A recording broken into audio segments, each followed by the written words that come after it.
Now we're going to move on to Mad Men and January Jones. She's one of the stars on that fantastic show, and she's revealing that, get this, you guys, her hair is falling out in big clumps. She says it's from coloring it so much.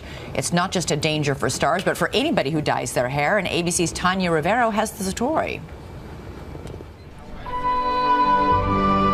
She's best known for playing Don Draper's perfectly coiffed ex-wife Betty on the hit show Mad Men. Just assumed you're staying in the city again. But now 35-year-old actress January Jones is admitting looks can be deceiving, at least when it comes to hair. She tells Grazia Daily her hair is falling out in clumps, adding she should just shave it and wear a wig. Jones believes it's from changing her color so much over the past year. Take a look. She's gone from bombshell blonde to radiant red extensions, back to blonde, then brunette and blonde again, as seen last night at the Screen Actors Guild Awards. Many hairstylists warn against excessive coloring.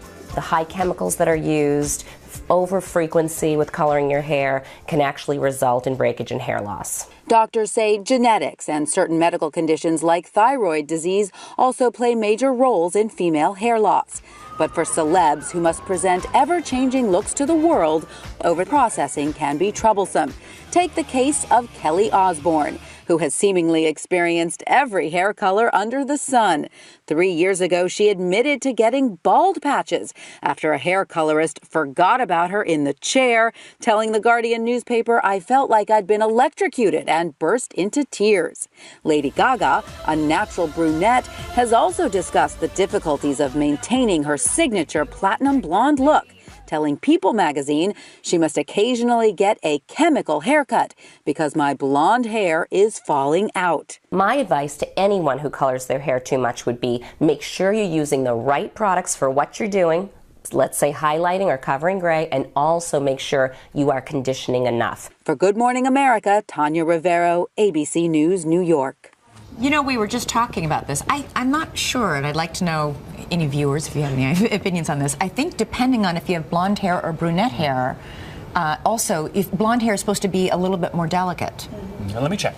A little fine. Yeah, I mean, you know, I think it is. You know, if you have fine hair, it's going to take processing different than if you have nice, thick, coarse hair. And you know, we've talked about having fine hair, you know, before on the set. You're just fine people. You're fine. It's fine. Oh, it's fine. It's just fine. I just hope all the gray. I just said I'm going to be gray and bald because I wash out my gray, but now if it's going to fall out in clumps. George, you're out of this conversation. All the guys are mortified. Learning so much. Yeah, this is I gotta say, fantastic. Betty Draper My is hair's all stunning. there. She's always been stunning She on could that be show. bald and Yes, too. January Yeah, Jones. beautiful. Yeah.